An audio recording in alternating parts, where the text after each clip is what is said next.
बाबांनी सकाळी घातलेल्या गोंधळामुळे ना माझी ऑफिसला जायची इच्छाच गेली आणि आता घरून काम करावं म्हटलं तर इतकं काम आलंय ना की काही सुधरतच नाहीये मला. हो ना यार, माझाही मूड गेलाय सगळा. अरे सगळे लोक आपल्याला कधीच हॅपी नाही राहू देणार का?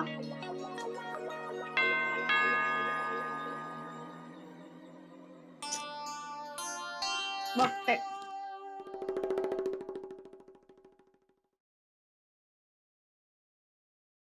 गॅरी, ये राधिका ये ये ये आओ या या तुम्ही पण या. तुम्ही सगळे आता इथे? ते का होते सांगतील ना, सांगा. बाबा काय ते लवकर बोला, माझ्याकडे वेळ नाही, खूप काम आहेत मला. तुझी कामा गेली खड्ड्यात. इथं काय हवा पाण्याच्या गोष्टी करायला आलो नाही आम्ही.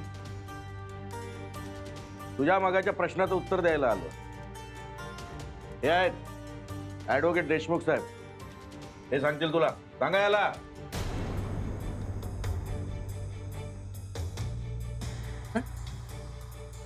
वकील? हा, तुम्ही वकिलांना घेऊन का आलाय माझ्या घरी? तुझी मिजाज काढायला. हे फार मोठे वकील आहेत आणि अशा तुझ्यासारख्या 56 केसेस त्यांनी सांभाळल्या आहेत आणि जिंकले देखील. कळलं ना? वकील साहेब बोला याच्याशी.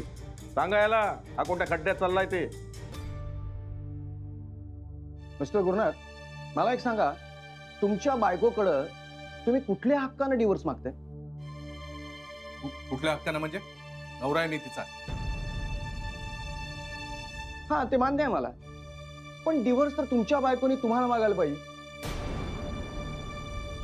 कारण चूक त्या नाही, तुम्ही करत आहात. तुम्ही अनैतिक वागतायत. एक मिनिट हा. हे तुम्ही नैतिक अनैतिक वगैरे मला शिकू नका, कळलं ना? Sorry to say mister Gurunath, पण तुम्ही इथं ज्या बाईसोबत राहताय ना, ती बाई तुमची लग्नाची बायको नाहीये. एक्सक्यूज मी, काय म्हणत? हे गप्पे. खबरदार मदत बोलली तर. आमच्यामध्ये बोलण्याचा तुला अधिकार नाही. हे गुरु समजावीला, नाही तर आत्ताच्या आता घरातून घालून दिलीला. आओ शनाय तू जरा गप्प राहा प्लीज. तू काय आवाज बोलतो? अरे हा माझा पोरगा, तू माझा दोस्त. कान उपटायचे. हे बघा भाऊसाहेब, मला जर ह्याच्याशी कायद्यानेच बोलू द्या. बोला, कायद्यानं बोला. कायद्याचं बोलणं तरी याला कळतं की नाही? हे बघा मिस्टर गुरुनाथ, लग्नाची बायको असताना दुसऱ्या बाईसोबत अनैतिकपणे राहणं हा कायद्यानं गुन्हा आहे, माहिती आहे? अशा परिस्थितीत तुमची बायको तुमच्यावर हक्कानं केस दाखल करू शकते. आणि तुम्ही जे काय करताय ना, त्याच्यामुळे तुमच्या बायकोचं मानसिक शोषण होत आहे. And this is punishable act. एक मिनिट हा. हे असलं काही मी मानत नाही काही. अरे न म्हणायला ही श्रद्धा की अंधश्रद्धा आहे? हा, कायदा तुम्हाला मानायला लावणार. हे पेपर्स घ्या, बघा.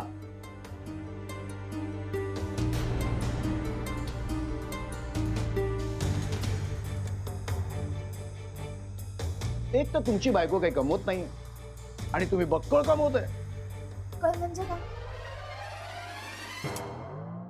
हे घ्या.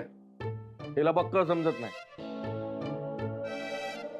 काय शिकून सवरून उपयोग? अरे बाईताड, बक्कळ म्हणजे भरपूर, चिकार, लॉट ऑफ. समजले का? हे बघा मिस्टर गुरुनाथ, तुम्हाला तुमच्या बायकोला खूप मोठी पोटगी द्यायला लागेल. हो वकील साहेब, ते काय तुमचे कायदे नियम तुमच्याकडे ठेवा. माझ्या बायकोला नीट ओळखतो मी. माझ्याकडून असं काही अॅल्युमिनी पोटगी वगैरे अजिबात मागणार नाही. कोणी सांगितलं तुम्हाला मी पैसे नाही मागणार म्हणून? मला सगळं हवं. राहतं घर, दागिने, तुमच्या इस्टेटीतला हिस्सा, सगळं हवं.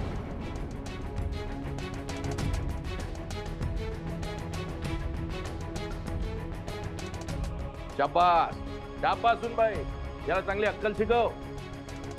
मी आहे तुझ्या पाठीशी. मी पण आहे तुझ्या पाठीशी.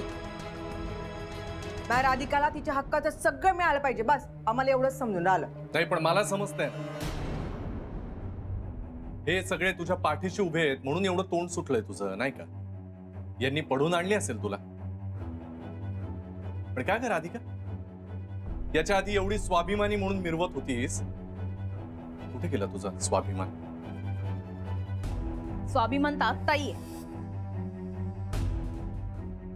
पण जे माझं आहे, माझ्या हक्काचं आहे, ते तर मला मिळालंच पाहिजे ना. यासाठी कायद्याची मदत घेऊन राहिले मी. ते म्हणतात ना, जशास तसे. हे बघ, काय बघ, तो बाळ बंद कर तुझं, समजलं ना? ते म्हणतात ना, सीधी उंगली से घी नहीं निकले तो उंगली टेढ़ी करनी पड़ती है. आम्ही हातच टेढ़ा करणार आहे. आमचं वागणं, आमचं बोलणं तुला कळत नाही, म्हणून आता आम्ही पद्धत बदलली, समजलं का? अच्छा, काय करणार आहात तुम्ही? तुझ्यावर राधिका केस टाकणार आहे, कोर्टात खेचणार आहे.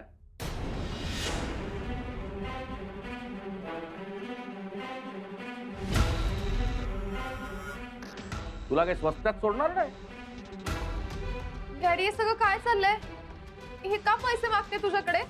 आणि तू काय सगळे पैसे देणार आहे या गुड फॉर नथिंगला? अय, गुड फॉर नथिंग कोणाला म्हणून राहिली का? हा, मग कोणाला देणार तुला? मी यांची लग्नाची बायको तर मलाच देणार ना. डॅडी, नो वे यार, मला नाही चालणार आहे, माझी वाट लागेल यार. मी तर तेच वाट पाहून राहिलो, हिची वाट केव्हा लागेल. पान नुसत्या विचारानं तिची बंडी पलटी झाली. जेव्हा तुम्ही मला प्रत्यक्ष पैसे द्याल ना, तेव्हा ही तुम्हाला सोडून जायलाही कमी करणार नाही. वकील भाऊ, मी या पोटीला आताच का नाही हाकलून देत व?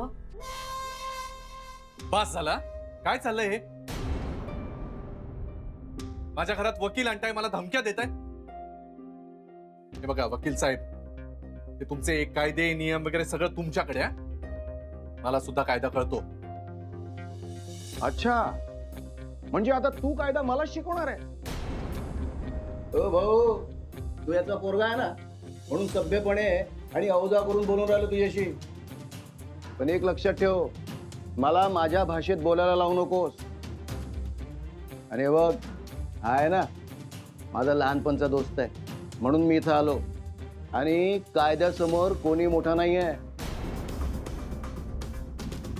आणि बघ, तुझ्यासारख्या फ्रॉड माणसाला लॉकअप मध्ये टाकायला ना मला 2 मिनिटं सुद्धा लागणार नाही. काय?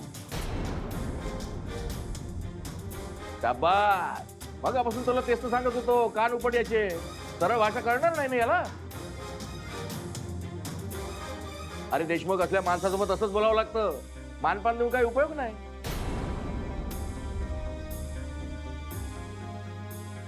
अरे बघ, आणि शहाणा असशील ना तर डिवोर्सची नोटीस पाठवू नकोस बघ.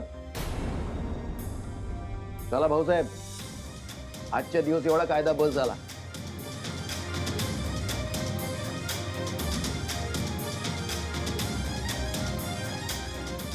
चला चला.